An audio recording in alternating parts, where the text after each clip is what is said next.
life has been very interesting, let's just say, and I've had a lot of insights on how I've like slowly but surely started healing. I've decided I'm gonna start buying myself flowers every week. Basically, I used to really hate flowers. I didn't see the use in them. I was like, that's not practical. Everything about my life, it had to have like a logical reason behind it. And then for my birthday, it was like a late birthday gift. A friend of mine bought me flowers. That's my baddie, you know, love her, you know. And then another time, another friend of mine bought me flowers, you know. And then I saw like the roses when I was going to like into the shop to buy an energy drink, and I was like, you know what, fuck it, I'm just gonna start buying myself flowers every week, because it also, it's from like a manga I read, and I'm not gonna say the name of the manga, but it's really embarrassing which manga I took this inspiration from, that like low-key making me happy. And it's also really embarrassing that my root of suffering tattoo is also from that.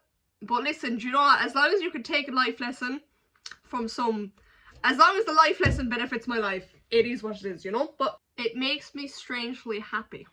The acceptance of treating myself with something, you know?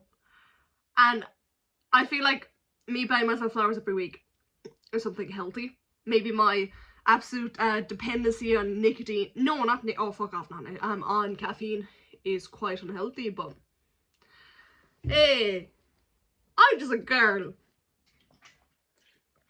I'll slowly but surely get over that dependency one day, but today is not that day.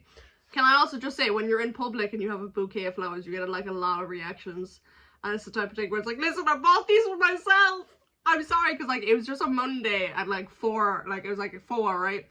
And then this guy from the gym, right, he saw me with the flowers, right? And then he was like, someone bought you flowers? So I was like, I bought them myself. I like buy myself flowers. And now I'm apparently owed flowers. So yeah. And then the amount of cars that did head turns when they saw me with flowers, and I was like, listen lads, it ain't that fucking deep. I spent a $5 for a bouquet and myself, like, but you know, damn, I appreciate it, you know. I think it's a thing where it's like, maybe it's just not that, like, maybe people don't do romantic gestures anymore. Because every time someone has like seen me with a bouquet of flowers, they always have a reaction. Like when my friend, when he bought me flowers like a month back or 3 weeks back, just platonically though, just platonically, a girl from my work was passing and she saw me with a bouquet of flowers. Next day she was like, oh, who bought you the flowers? Was her boyfriend? And I was like, no. Like, lads, my love life is not that interesting. It really, yeah, no, it really isn't that interesting. One thing I really do cherish is gifts. One of my friends, that's my bro, I almost like view him as like a parent of, like a big brother, you know, and he's had a very good impact on my life, I will say, and he's one of the few people who I actually do believe care about me, you know.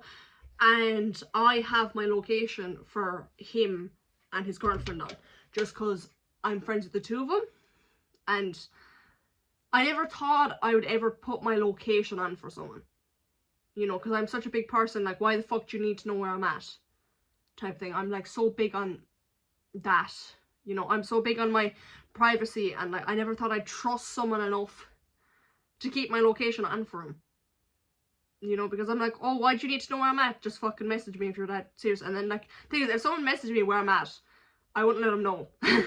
You know, like, unless I trusted them or whatever. But like, I kind of turned it on for safety reasons, just because they kind of like the ease of their mind, like, oh, if I ever get into a bad situation, they'll know where I'm at, they can come and help me. But it's just weird, because to be honest with you, my parents wouldn't have even given that much of a fuck to have my location. Like, I'm almost like, if I told you a lot about my childhood, it was just like so abnormal. But looking back on it, I'm kind of grateful for it nonetheless, because it's a big reason on why I am the way I am right now. Like, during quarantine especially was the point of my life that had such a huge impact on me, because this was the period of my life where I was basically cut off from civilization altogether. I didn't go to school anymore, which honestly I was kind of grateful for, because at the end of my primary school experiences I was not happy there for reasons. And it was a thing where it's like, my mum also worked in my primary school, and then she had control over me there anyway, so it was a really shitty experience, and it was very obvious I was being abused, but because my mum also worked in the school, that was like very overlooked. During quarantine, I used to just roam the fields around my house at night. I had this absolute obsession with making vodka brownies. And you also got affected when I was like 12 at the time, but like, a big thing about my household was my mother just didn't give a fuck. Like, I was like, my mum knew, like, you know. And what I found funny is, like, I used to keep on watching, like, YouTube videos where it's like, how to get away with sneaking out. But, like, the thing is, my mum fucking knew anyway. Like, I was trying to be quote-unquote sneaky about it, but, like, she found out anyway, and she just didn't give a fuck. Like, not a single fuck was given. Like, I used just absolutely go roaming around these fields around my house. I used blast music. I had my flashlight on. It was basically like Kidnap Me Central. But the thing is, no one wanted me. No one wanted to kidnap me. You know, if I probably did that now, I'd probably get like fucking caught up in a van now. But like, I had such a good conversation with someone yesterday. And it's the type of conversation where it's like, god damn. It's the type of conversation where it's like, you talk to this person, you've talked to this person before, but when you have this, you actually talk to them on a deeper level, and you just see so much more depth of the personality, and you realize you really don't know some people sometimes. You know, I was just so completely and utterly surprised by like the kind of depth this person had, and like the intellect of their conversation. And then like, he started like opening up to me, and we started talking about ideas, and it was just kind of like, even though we come from different backgrounds, like I'd say very, very different backgrounds, it was nice. It was really nice. No, there's only one person in my life I feel like I've ever had that level of conversation with, and that's my best friend. You know, so I was talking to this guy or whatever, and we just started talking about like deep shit, you know, like the shit that actually kind of like matters, like, oh, why are people the way we are, why do people care so much about what other people think, and just like properly started talking like that, and I was like, what the fuck? Because I feel like not a lot of people actually get to see that side of me, you know. Like, I find it very hard to have these kind of conversations with anyone, because I feel like a lot of people don't overthink like I do, and I feel like a lot of people don't necessarily have this much depth to their thinking. Not necessarily saying I'm better than anyone, even though I'm better than a lot of people. But it's just, I think I'm gonna force this person to be my best friend. I feel like my whole childhood, I just met such shitty people, and I feel like life is finally blessing me in the way of like, no, you deserve to talk to good people now, you know. And I'm less open to self-isolation, and that's a huge change. I feel like I've met I feel like I've met enough good people now to be like, you know what, maybe I don't want to be alone, you know. And I can't believe I'm to the point where I'm saying something like that, you know. But I think I like having people in my life, and it should be obvious by my facial expressions how uncomfortable I feel saying that, but I'm saying it because it's the truth. I like meeting new people and talking to them on deeper levels. Oh my god, I feel like internally speaking, I just want to get sick of saying that sappy bullshit. But I mean it, you know. Let me talk about something that I feel comfortable talking about. I don't like being vulnerable. I don't like being this type of vulnerable. Okay. I'm sorry. I just said I'm going to treat myself. I kind of have enough clothes. I don't need to treat myself with clothes. But you know what? I'm thinking I'm just going to plan my next tattoo. Get that shit ready. I think I'm going to get like something on my collarbone. You know, and I'm really happy with my jacket. And I'm really happy that I actually have people that care about me, you know, because like all the like actual parental figures I've had in my life, they just don't give a fuck about me. That's a peculiar one though, because like he's after leaving me a gift card again, and I don't know how to feel about that shit. He always leaves a letter, and then when you move out, please talk to me, you know. And that's the type of shit that pisses me off. But it didn't actually piss me off this time, it just made me a bit sad. Because a lot of the time I feel like it's easier for me to accept that someone doesn't give a fuck about me at all. You know, a lot of time it's easier to just think, oh yeah, they don't give a fuck, they're just a dickhead, they're just fucking evil, than to accept maybe a part of them does love you, but they just don't love you enough, and maybe they're too messed up to love you.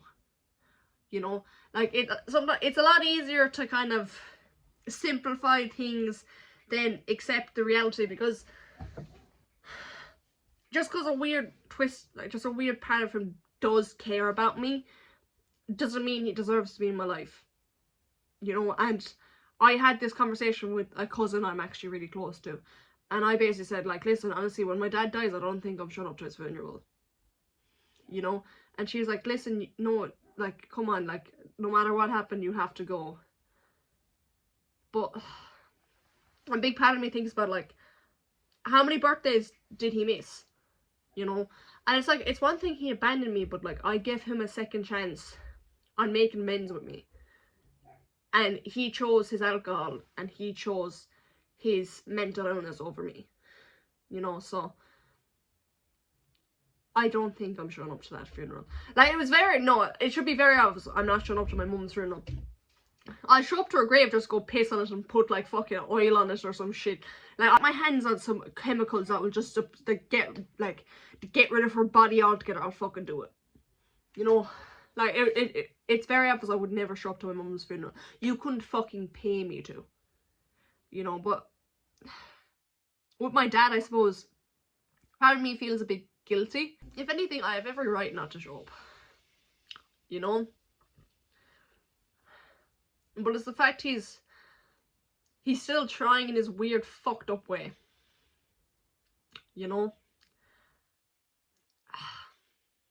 And I don't know if I appreciate it or not. You know, because in a way he basically, how my whole childhood went and how he left and stuff like that, it basically forced me not to need anyone. And when I had met him again around a year ago, he was getting pissed off that I didn't need him. You know, I was getting pissed off I didn't believe his every idea, and that I didn't believe the schizophrenic delusions he had and stuff like that. But how am I meant to rely on someone, and how am I meant to take their opinion as everything when my whole life they basically meant nothing for me? Nothing to me, because they never gave me the chance to know them. Do you know how fucking weird it is being 15, 16, talking to a man who is meant to know you your whole life and who caused you all this pain, and he's slowly but surely just trying to get to know you when he knows nothing about you? And you know what? And in his weird fucked up way to get you a Christmas gift, he buys you 200 euros worth of chocolate and like 250's worth of fucking bed sheets, you know, and a heater and stuff like that. It's like, I don't need any of this shit, and this is the last thing you should be spending borderline 500 euro on. And I get that you're trying to be nice, and I get you're trying to fucking help me and get me a Christmas gift, but this is fucking useless. You know, like, when I saw the shit he'd bought for me, and when I saw the receipts, I was like, is he being fucking for real? The shit I could do with 500 euro to actually improve my life, and his weird fucked up mentally ill attempt to get me a Christmas gift was 200 quid's worth of chocolate. I gave all that shit away. Like, I genuinely, He bought me selection box. I like Jenny just gave that shit off to my friends. I was like, listen, do you want a Toblerone? Do you want a fucking selection box? There, yeah, I bought my bag. Yeah, there. Give it to fucking teachers. I give it to fucking anyone. It should be very obvious. My daddy's better than my mother. That should be very fucking obvious. Both of them, they don't deserve the title of parents. But I will give my dad the respect of saying, in his weird fucked up way, he does slightly care. I'm not gonna say, oh yeah, he loves me. That's going a bit far, like, you know. But and what really got me is this Christmas, he had shipped selection boxes from England, right? And in the letter, when I actually read it, I actually started crying. And I don't like admitting that, but the whole of the letter was, Miss Baguette, did your aunt let you have alcohol? Did you go out drinking with your cousin? Did you have a drink with your friends? And that's what got me, because that was his weird fucked up way of trying to make sure I had a good Christmas. And I only drink on the odd time. Like, when I do drink, I'll go a bit fucking mental. I do get really drunk or whatever, but I only drink the odd time, you know. And it's just because that's how he knows to have a good time. And that's the only good thing about his life. You know? So when he wrote that Christmas letter, every single question was about alcohol. Because it was like him trying to make sure I had a good Christmas.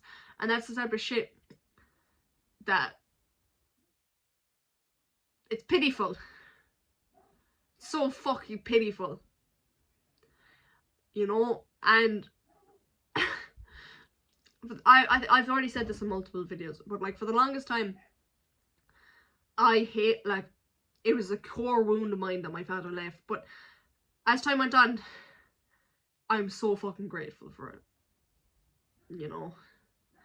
I hate when people tug on my fucking heartstrings, you know? Oh, like, I fucking hate it, because it actually works. You know, because this is shit, like, the thing is, people pick up on this shit. You know, like, I had stopped talking to a guy romantically or whatever, and then he always, like, he kept on pulling out this bullshit, like he was quote unquote joking that he didn't have enough money for food or whatever, so I'd like go buy him food or stuff like that. And then do you know the amount of guys who are like, oh, if you don't show up to my house, I'm gonna fucking slit my wrist, I'm gonna kill myself and stuff like that. This is what I fucking hate, because the thing is, people can smell this shit off you. They can smell that I'll have a weak spot to vulnerable people, you know, and I fucking hate it. And like, I have every right to be like, my dad's a mentally ill prick and I hope he goes kills himself and I hope he dies on the side of the road. But like, the thing is, I feel bad. I feel bad for him. You know, even with how fucking psychotic he is, and even with how much he's hurt me in my whole life, I feel bad with how pathetic his fucking life is. I feel fucking horrible. Like, it's the type of thing where it's like, I know I'm gonna have a great life, and I know I'm gonna be successful, and I know I'm gonna be surrounded by loving people, and I know even with how fucked up of a family and life and deck I've been giving, I know I'm gonna be able to go to someone's house for Christmas, and I'm gonna be surrounded by the people I love, because at the end of the day, I don't have a family, basically, but I've made my own, you know. And it kind of, I'm actually about to start crying. Like, it hurts, you know, because I feel horrible, you know. And it's not my responsibility to try to like, for fuck's sake, he's 50 years old, you know. It's not my responsibility to fix his life. It's his responsibility. But it's like, to be honest with you, he's probably gonna end up dying on the side of the road, you know. And I don't know if I'm going to show up to his funeral or not, because I know he's probably going to take, like, another, like, I know it's going to be, like, another, probably, like, 2 decades down the line when he does eventually die. But I don't know what to do. Everything in my head's like, fuck off, no, don't go, he doesn't deserve you to go on. But then everything in my heart tells me, come on, just fucking go to it. You know? If I go to the funeral, am I going to run into my sister's? You know, and a big part of me, I don't like going back to shit that reminds me of my early childhood, just because I have a lot of unprocessed trauma around that whole thing. And like, for years, I had to go so low-key on social media for 2 reasons, right? First off, there was a guy or two, the crazy motherfucker I had to go avoid. That was actually the kind of second reason. This is the first reason. I was hiding from people from my primary school. I'd like remove them all off Snapchat, and I had to, and I had no Instagram, I had no nothing. Like, I was making sure that like a fucking FBI detective could not find me, because I wanted to just wipe off the face of the earth. Because different from my primary school, they went to this certain secondary school, but my mother didn't let me go to the secondary school because my middle sister, she had like dodgily dropped out of it. There was meant to be a court case. Tuesday was meant to be getting involved because of how many days she had missed the school, but then she had dropped out, so they couldn't do anything about it, you know. And so I wasn't allowed to go to this secondary school. And then the secondary school that my cousins all went to, she's originally meant to be sending me to that secondary school, but then she stopped that, because that's the school your dad's side goes to. We can't let them have contact with you there. We can't let that happen. So then I got fucked into the school I'm in right now. And I had this thing where I was like, listen, draw, no one, I'm a new person. I want to forget everything that happened. You know, I'm a new person. I like previous me didn't exist. Tomorrow, I'm gonna meet up with 2 people I used to be friends with in the past, as in my childhood, and I don't know how to feel about that. It is really sweet that they went to such lengths to find me.